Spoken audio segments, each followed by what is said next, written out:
देखिए general equation of circle हम लोग को पढ़ना है, और जनरल जो इक्वेशन होता है ना सर्कल का वो ऐसा होता है, मतलब एक्स स्क्वायर रहेगा, वाई स्क्वायर रहेगा, एक्स वाला एक टर्म रहेगा, वाई वाला एक टर्म रहेगा, प्लस एक कांस्टेंट रहेगा।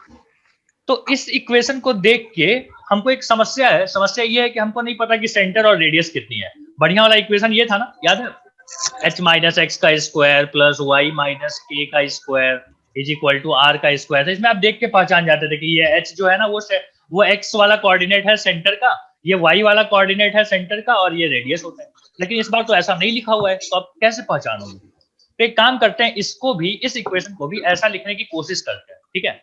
गौर कीजिएगा कैसे लिखता हूँ, x square plus y square plus 2g, रुक जा, ऐसे लिखते हैं एक्स स्क्वायर प्लस 2gx, और यहां लिख देना वाई स्क्वायर प्लस 2fy, ठीक है? और यहां पे लिख देना बेटा c, या उधर ले जाकर लिखो c, ठीक है? c को माइनस c लिखो। क्या आपको कंप्लीटिंग स्क्वायर मेथड याद है? क्या था कंप्लीटिंग स्क्वायर मेथड में बेटा? तो बोलते थे कि सर x का जो कोएफिशिएंट है ये वाला, इसको आधा करके स्क्वायर कर देंगे। आधा करके स्क्वायर मतलब जी स्क्वायर बनता है, और इसमें भी आधा करके अगर स्क्वायर करोगे तो ये बन जाएगा एफ स्क्वायर। कोई दिक्कत तो नहीं है? लेकिन चूंकि आपने इन दोनों चीजों को ऐड किया है एक्स्ट्रा, तो आपको इक्वल टू के उधर भी ऐड करना पड़ेगा। बोलो कोई दिक्कत नहीं? अब आप इसको क्या बोल सकते हैं, देखिए इसको ध्यान से, हम बोलेंगे x प्लस h का, x प्लस g का होल स्क्वायर, और यहां बोलेंगे y प्लस f का whole square is equal to क्या बोलोगे? तो आप बोलोगे f square plus g square minus c का रूट और रूट का स्क्वायर। ऐसे ही डिजाइन लिखने के लिए लिखा। अब आप बताओ मुझे, इसको देख के इसके जैसा याद आ रहा है कुछ? हम बोले हाँ सर, लेकिन एक समस्या है कि यहाँ पे माइनस नहीं है। तो हम बोले एक काम करते हैं, और क्या हम इसको ऐसे लिख सकते हैं? क्या हम इसको भी ऐसे लिख सकते हैं? हाँ। अब देखो, अब बिल्कुल डिट्टो वैसे ही लग रहा है कि सब कुछ सही चल रहा है। तो हम बोलेंगे भैया ये जो बाहर में यहाँ पे ऐसे लिखा होता है ये वाला, ठीक है, ये जो ऐसे लिखा होता है इसको हम आर बोलते हैं। स्क्वायर को छोड़ के जो बोलते हैं उसको आर बोलते हैं। मतलब आर क्या है हमारा? आर है root of f square plus g square minus c. मतलब इस इक्वेशन में देख के आप बता सकते हो कि रेडियस कितना है। कैसे? कैसे? अच्छा ध्यान दीजिएगा, यहाँ पे, हाँ, यहाँ पे जो सेंटर का जो कोऑर्डिनेट है वो क्या है? माइनस जी एट माइनस एफ। मतलब देखो यहाँ पे देखो, ये जो g है ना और ये जो f है ना, इसको देख के हम बोल सकते हैं कि यही है, माइनस साइन लगा दीजिए उसके साथ। तो ये सेंटर का कोऑर्डिनेट हो गया, और ये क्या हो गया? रेडियस। एक बार पहले इसको कॉपी कर लो, फिर हम क्वेश्चंस पे लेके चलते हैं, और क्वेश्चन जब करोगे तो और आसान लगेगा। ठीक है, जल्दी से लिखना।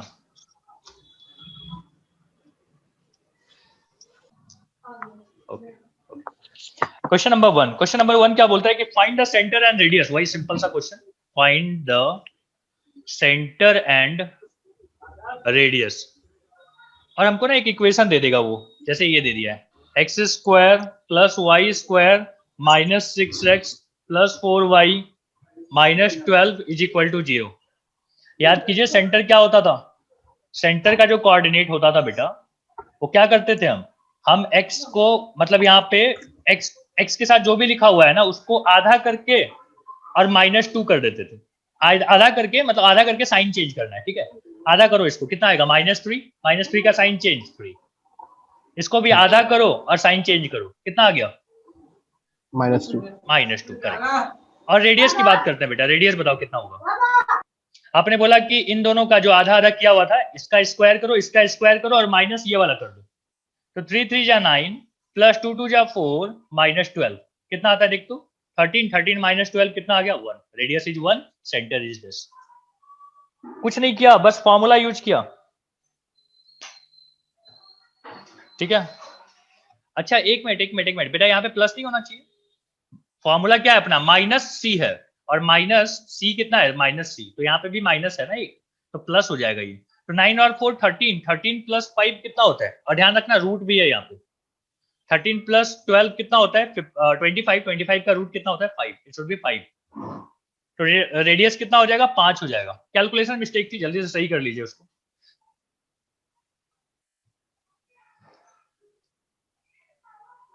क्या तरीका बताया मैंने बोला कि x का जो भी कोएफिशिएंट है उसको आधा करो और उसका साइन बदल दो, क्या हो जाएगा? सेंटर मिल जाएगा। यही सेंटर को यूज करके यहाँ पे रेडियस निकाल लिया। चलो एक और देता हूं आपको करने के लिए, बताना मुझे इसका सही आंसर। हमारे पास है 2x², यहाँ पे है 2y², यहाँ पे है 3x, यहाँ पे है 4y और यहाँ पे है 9/8 = 0। आप पक्का गलत करोगे अगर आपका दिमाग नहीं चला तो, सोच समझ के यहाँ पे सही करना। अब इसे क्या लगता है कहाँ गलती कर देंगे आप क्वेश्चन नंबर 2 में? पॉइंट वाले नहीं बेटा, तुम समझ ही नहीं पा रहे हो। देखो जो मैंने स्टैंडर्ड इक्वेशन लिखवाया था उसमें x² अकेला था, उसके साथ कुछ नहीं होना चाहिए, तो पूरे इक्वेशन को 2 से डिवाइड करो, पूरे इक्वेशन को 2 से डिवाइड कर 2 से डिवाइड करो, तब ये स्टैंडर्ड बनेगा, तब कुछ फॉर्मूला वगैरह बनेंगे। तो कितना आ जाएगा x² plus y² plus 3/2 x plus 4/2 कितना होता है 2y, और यहाँ पे आ गया 9/16 = 0। अब आप बताइए सेंटर के बारे में बताओ, सेंटर कैसा निकलेगा? आपने बोला कि जो भी x के साथ लिखा हुआ है उसको 2 से डिवाइड करो, मतलब 3/4 हो गया, साइन बदल दो तो -3/4। y के साथ क्या लिखा हुआ है 2, उसको आधा करो 1, साइन बदल दो -1। अब बात करते हैं रेडियस की। रेडियस = क्या होता है रूट ऑफ जो भी यहाँ पे लिखा हुआ है, -3/4 का स्क्वायर क्या होता है 9/16, -1 का स्क्वायर 1 होता है, और क्या करना है माइनस ये वाला पार्ट 9/16। बेटा ये और ये कट गए, रेडियस इज 1, 1 का रूट 1 ही होता है, तो रेडियस भी मिल गया, सेंटर भी मिल गया। कोई दिक्कत तो नहीं है ना यहाँ तक? नहीं। बढ़िया, मतलब अब आपको इस रूप में भी दे दे इक्वेशन तो आपको सेंटर वेंटर से कोई दिक्कत नहीं है। आइए तीसरा क्वेश्चन करते हैं। बोलता है कि find the equation of a circle which centre is, centre अपने को दिया हुआ है क्या 4,5, और क्या बोलता है which passes through the centre of the circle, which, मैं पूरा लिख देता हूं, which passes through the centre of circle. एक सर्कल दिया हुआ है, क्या है x² plus y² minus 6x plus 4y minus 12 = 0। क्या बोला था? Find the equation of circle whose center is this and which passes through the center of the circle this। ये सवाल है बेटा, खूब बढ़िया से इस पे करो ट्राई, ठीक है, और डायग्राम जरूर बनाना। डायग्राम बनाओगे तो आपको थोड़ी क्लियरिटी मिलती है कि कैसे इसको सॉल्व करना चाहिए। था कुछ। ओके चलो अभी समझ में आ गया ये चीज, मैंने यहाँ पे लिख दिया है हर चीज। तो अगले सवाल की तरफ मूव करते हैं। देखो सवाल अब कुछ भी पूछे ना, हिसाब किताब यही है, हिसाब किताब यही है कि आपसे बार बार वो आपको बोलेंगे कि भैया आपको हम सेंटर दे रहे हैं किसी और तरीके से, आप कुछ निकाल के बताइए। एक सवाल और लेते हैं यहाँ पे, चलो क्वेश्चन है, शायद 4th क्वेश्चन होगा। Find the equation of circle, find the equation of circle, FEO लिखूंगा तो समझ जाना, ठीक है। Find the equation of circle that Passage through, जो कि कहां से गुजरता है, बोलता है कि 3 पॉइंट्स। कौन कौन से 3 पॉइंट है? बोलता है 1,0, अगला है -1,0 और अगला है 0,1। 3 जगह से ये सर्कल गुजरता है। तो बताइए इसका इक्वेशन क्या होगा? ये कैसे किया जाए भाई? इसमें तो ना आप सेंटर दे रहे हो ना आप कुछ दे रहे हो, लेकिन खाली 3 पॉइंट दे रहे हो। सोचो थोड़ा, लगाओ दिमाग। 1,0 यहाँ पे है, मान लीजिए 0,1 और यहाँ कहीं पे होगा -1,0। कैसे किया जाए बताइए?